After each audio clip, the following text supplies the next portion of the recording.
Coming up on the best indie games of December, an iconic indie platformer, an RPG that knows your name, and one of 2016's best stealth games. But first, a final reminder, some news and some honourable mentions.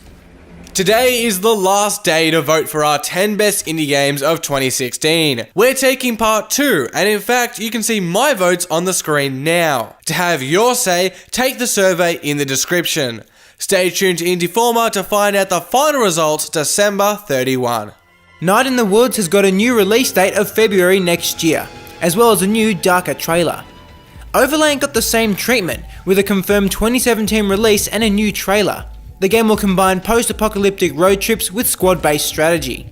Metamorphobet is an interactive and creative alphabet, and it'll be pay what you want for the rest of the year on itch.io. Lastly, Memoranda, a game based on the works of writer Haruki Murakami, will release January 25.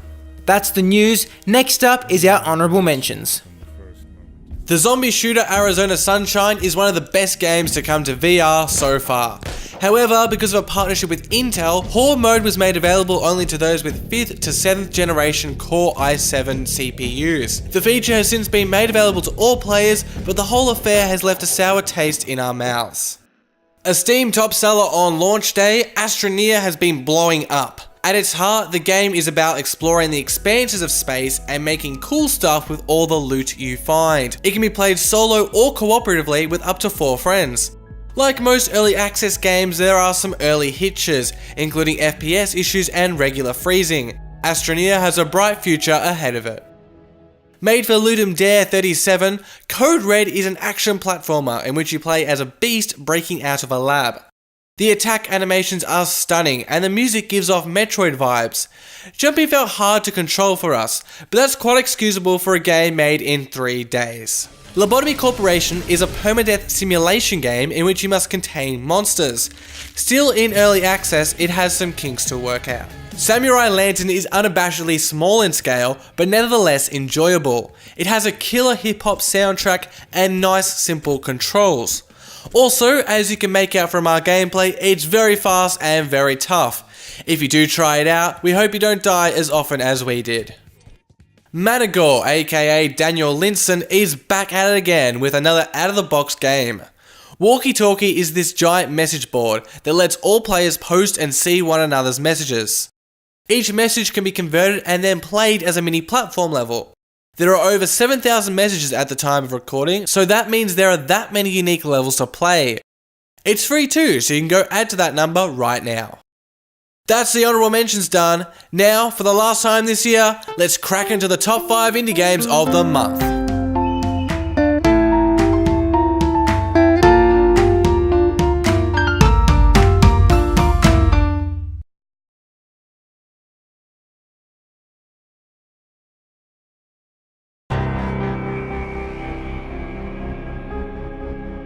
Yolanda, thank you for coming. We really need your help on this one. A 15-year-old girl, Margaret, has been found dead in her room 3 days ago, but the forensics can't find the cause of death. It's highly unlikely that she had a heart attack at her age. She was young and healthy. We need you to contact the spirit of the girl, if it's still possible. But dying at this age, in such mysterious circumstances, you can easily assume that she will come back to haunt the place. But I guess I won't teach you. We begin with a game that's a bit out of left field. Maggie's Grinning Soul was made for Ludum Dare 37, and for any game made in such a short time, it is inherently limited.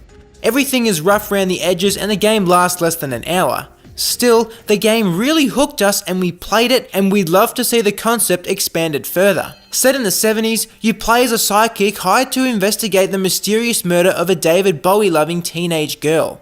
Pointing and clicking around items in a room, you're able to talk to her spirit. Different items trigger different questions that you can ask the girl. Choosing which questions to ask is where things get interesting. If you ask something that upsets the girl's spirit, she makes another mark on what turns out to be a hangman drawing. Ask too many wrong questions and you'll lose, adding some great tension and making you more invested in the game. For such a quick production, the voice acting is surprisingly good. Aside from a few corny lines, the voice of the psychic adds great personality. Maggie's Grinning Soul is not as complete as a game we usually show in our top 5, but that doesn't make it any less interesting. It's free to play, so we implore you to give it a try after the video.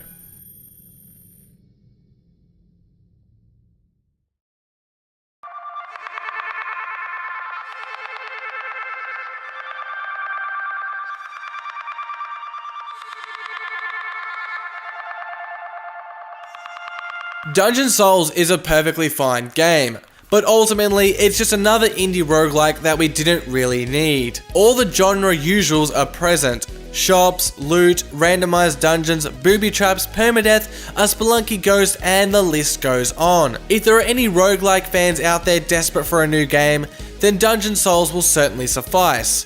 But outside of that demographic, we're not sure exactly who Dungeon Souls appeals to. Everything just looks and feels same old. Even its name, a pun on the Souls series, screams traditional dungeon crawler. We're not saying that roguelikes shouldn't be made, just that they've got to do something new. Crypto the Necrodancer did it best with its rhythmic twist, flashing dance floor, and fantastic soundtrack. Risk of Rain had sprawling levels and was one of the first with good co-op. Nuclear Throne and Gungeon brought bullet hell. Dungeon Souls, however, seems content with the status quo. Whilst activating the 5 marks randomly placed in the level to progress seems fresh at first, it quickly becomes repetitive. Aiming, particularly for range attacks, is straight up faulty. You can't hold your light and it makes the game frustratingly difficult. Roguelikes demand hours of play before you get good, and sometimes that means hating the game before you like it. Spelunky is my favourite indie game of all time, but I hated it before I loved it. In Dungeon Souls, that payoff doesn't ever seem to come. It feels and never ceases to be laborious. Dungeon Souls is an uninspiring and limited roguelike that presents the genre in its most basic form.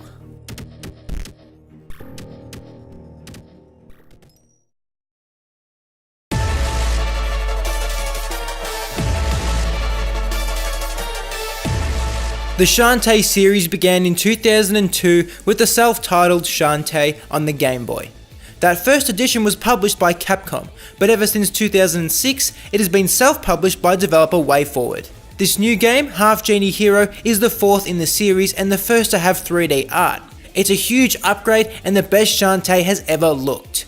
Much like Donkey Kong Country Reboot, the game is still, for all intents and purposes, a 2D side-scroller platformer. Given that, Half Genie Hero mostly carries the same gameplay formula of its predecessors. The constant on-the-run action and backtracking are all there. The big change from 2014's Pirate's Curse is the reintroduction of transformations into animals like elephants, monkeys, and spiders. It's a welcome change as it keeps the action varied throughout the game's entirety. It also re-injects the game with more of that charming Shantae character. The soundtrack, like all series entries, is full of fantastic upbeat tunes. However, the new presentation lifts it to another level. The energy of Shantae as she bops during her idle animation, the colours that permeate the screen, it all captures the happy-go-lucky nature of Shantae like never before. Half Genie Hero is a big evolution of the series and should more than satisfy all the fans that backed it on Kickstarter. The game is out now on nearly every platform you can think of.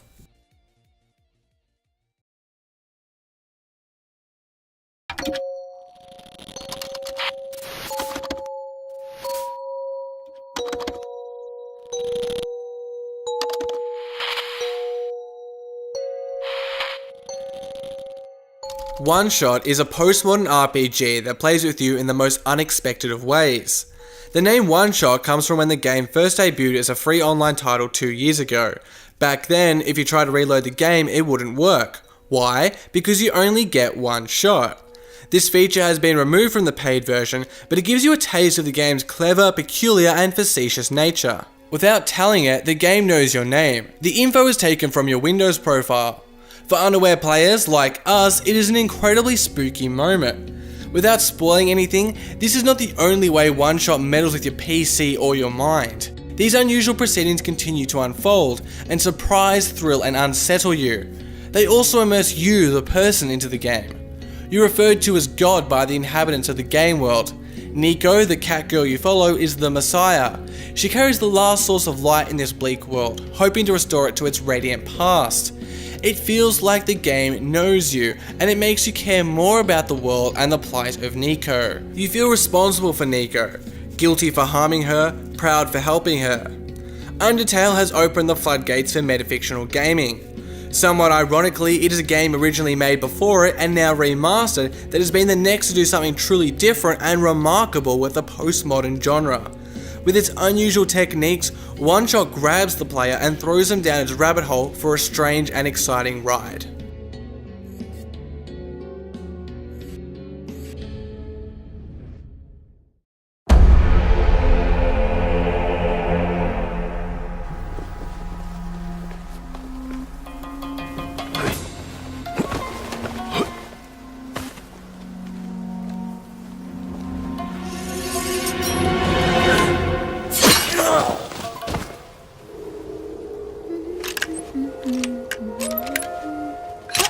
Today's stealth games seem to be about action as much as they are about stealth.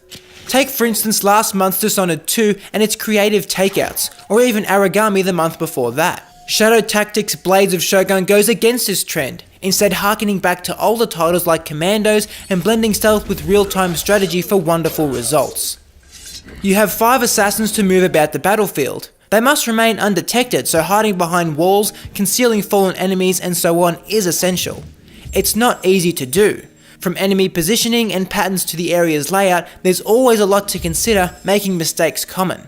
Perhaps the game's smartest feature is its quick save, which counters these inevitable stumbles. What it does is let you save at any point of the game. Once you become accustomed, you'll be regularly saving and reloading your position. It keeps the long and complex levels from getting out of hand and encourages you to try creative and bold strategies. The story is surprisingly good, and the interactions between the characters on the battlefield are satisfying and amusing. The cel-shaded art works well, and from snowy outposts to colourful night markets, the settings are consistently delightful.